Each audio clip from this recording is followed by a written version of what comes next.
Breaking news, बड़ी खबर इस समय हम आपको बता दें, पश्चिम एशिया से खबर आ रही है जहां ईरान और इजराइल के बीच सीजफायर के बावजूद वार और पलटवार हो रहे हैं। ईरान समर्थक हूती विद्रोहियों ने आज सवेरे इजराइल पर यमन से मिसाइल से हमला किया है, बड़ा हमला। बिल्कुल, जिसे इजराइल ने हवा में ही नष्ट कर दिया। यमन के हूती विद्रोहियों ने दावा किया है कि उन्होंने इजराइल पर न सिर्फ मिसाइल दागी बल्कि ड्रोन से भी हमले किए हैं। हूती की योजना पैलेस्टाइन 2 पर अटैक करने की थी और 2 मिसाइलों से याफा में भी लोगों के हवाई अड्डों पर निशाना बनाने की कोशिश की गई।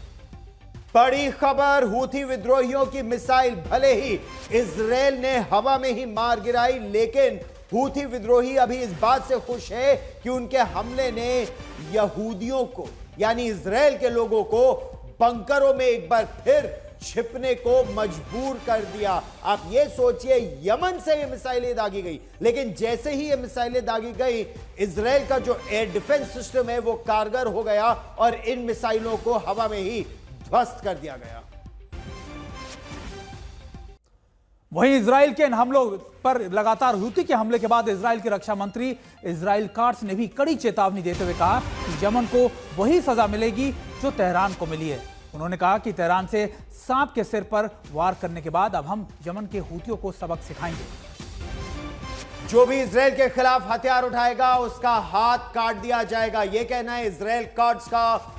इजराइल के रक्षा मंत्री और इजराइल इस समय जबरदस्त पलटवार भी करने की पूरी स्थिति में है। हालांकि ईरान ने यह दावा किया है कि इजराइल की सेना को जबरदस्त नुकसान पहुंचाया गया था उस पूरे ऑपरेशन में, लेकिन इजराइल अब पलटवार की बात भी कर रहा है।